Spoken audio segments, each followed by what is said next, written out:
नमस्कार दोस्तों। जैसा कि आप लोग जानते हैं, सऊदी अरब को आज दुनिया के सबसे अमीर और ताकतवर मुल्कों में गिना जाता है। लेकिन क्या आप लोग जानते हैं, इस मुल्क की तकदीर आज से करीब एक सदी पहले अब्दुल अजीज़ बिन अब्दुल रहमान अल सऊद नाम के एक शख्स ने लिखी थी। अब्दुल अजीज़ बिन अब्दुल रहमान उर्फ इब्न सऊद ही वह शख्स है जिन्होंने सऊदी अरब के जन्म की तरफ पहला कदम बढ़ाते हुए 1902 में सिर्फ 40 साथियों के साथ रियाद पर कब्जा किया था। फिर 30 साल की मेहनत के बाद 23 सितंबर 1932 को उन्होंने पूरे इलाके को एकजुट कर सऊदी अरब का राजतंत्र घोषित किया। यह सिर्फ एक देश की स्थापना नहीं थी, बल्कि एक नई ताकत का उदय था, जिसने दुनिया की अर्थव्यवस्था, राजनीति और धर्म को हमेशा के लिए बदल दिया। आइए जानते हैं सऊदी अरब की असली कहानी के बारे में। सऊद परिवार की असल कहानी 18वीं सदी से शुरू होती है। जब उन्होंने पहली सऊदी रियासत बनाई, तब 1891 में दुश्मन रसीदी कबीले ने रियाद पर हमला कर सऊदी परिवार को निर्वासित कर दिया। अब्दुल अजीज़, जो तब सिर्फ 15 साल के थे, अपने परिवार के साथ कुवैत चले गए। वहाँ उन्होंने कुवैत के शासक मुबारक अल सवाद से मदद मांगी। 1901 में 24 साल की उम्र में अब्दुल अजीज़ ने कसम खाई कि कुछ भी हो जाए, रियाद को वापस लेकर ही रहेंगे। उनके पास ना तो बड़ी फौज थी, ना हथियार। बस 50-60 साथियों के साथ ऊँटों पर सवार होकर वह रियाद की तरफ निकल पड़े। रास्ते में कई साथी थककर लौट गए, लेकिन 15 जनवरी 1902 की रात को वह 40 लोगों के साथ रियाद पहुंचने में कामयाब हो गए। फिर 15 जनवरी 1902 की उस रात ने अरब प्रायद्वीप का इतिहास बदलकर रख दिया। रियाद के मसमक किले पर उस जमाने में रसीदी गवर्नर अजलान का कब्जा था। अब्दुल अजीज़ ने किले पर कब्जा करने के लिए आगे बढ़े। वो और उनके साथी ताड़ के झुके पेड़ों पर चढ़कर किले की दीवार फांद गए।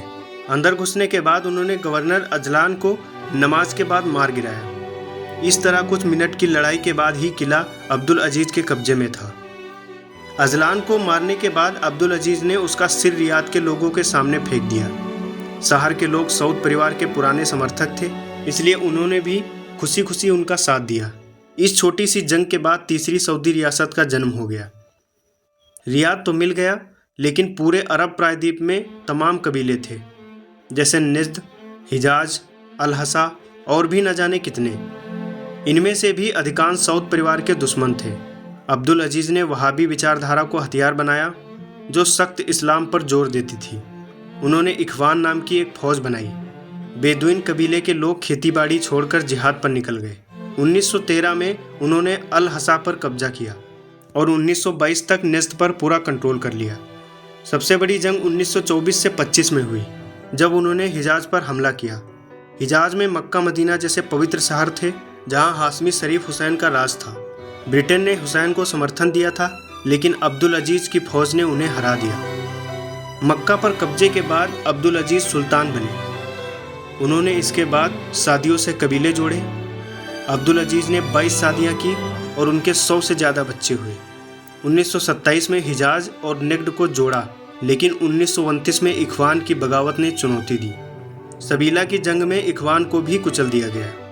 तमाम जंगों के बाद 18 सितंबर 1932 को फरमान जारी हुआ और 23 सितंबर को प्रिंस फैसल ने मक्का के हमीदिया महल से घोषणा की कि अब यह सऊदी अरब का राजतंत्र है।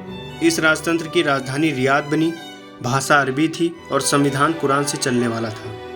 सऊदी अरब के जन्म ने दुनिया और अरब प्रायद्वीप को काफ़ी हद तक बदल कर रख दिया।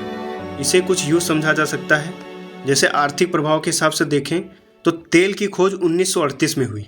धुरमा में विशाल तेल भंडार की खोज ने सऊदी अरब को वैश्विक ऊर्जा बाजार में बहुत बड़ी बढ़त दे दी। यह दुनिया के सबसे बड़े तेल भंडारों में से एक है। सऊदी अरब दुनिया का दूसरा सबसे बड़ा तेल उत्पादक देश बना, जिसने उसकी अर्थव्यवस्था को मजबूत किया। 1970 का तेल संकट जो हुआ था, उसमें तेल की कीमतों में उछाल ने वैश्विक अर्थव्यवस्था को प्रभावित किया था और सऊदी अरब को आर्थिक शक्ति प्रदान की। इसकी वजह से मध्य पूर्व वैश्विक आर्थिक केंद्र बनकर उभरा। तेल राजस्व ने सऊदी अरब को दुनिया के सबसे अमीर क्षेत्रों में से एक बनाया, जिससे बुनियादी ढांचे, शिक्षा और स्वास्थ्य सेवाओं में निवेश बढ़ा। अब दूसरी तरफ देखते हैं राजनीतिक और सामरिक प्रभाव।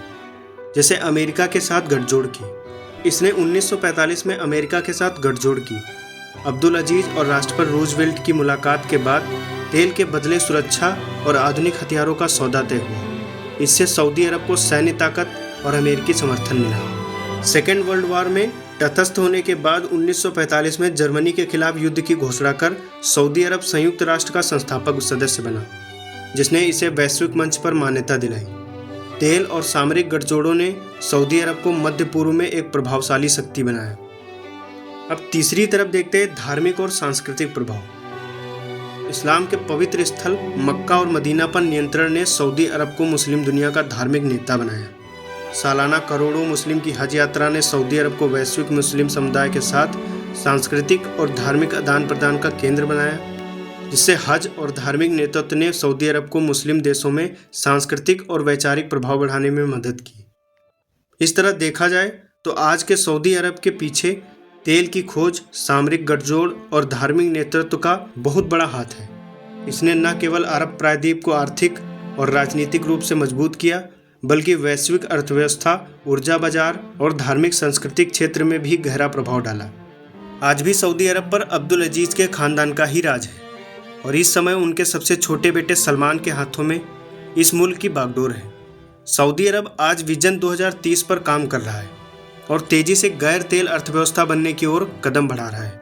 ऐसा नहीं है कि सऊदी के करीब एक सदी के इस सफ़र में सब कुछ चमकदार ही रहा है, लेकिन यह भी हकीकत है कि यह मुल्क लगातार अपनी ताकत और अपना असर बढ़ाता रहा है। अब्दुल अजीज का यह ख्वाब आज 3.5 करोड़ लोगों का देश है, जो जीडीपी में दुनिया के टॉप 20 में है।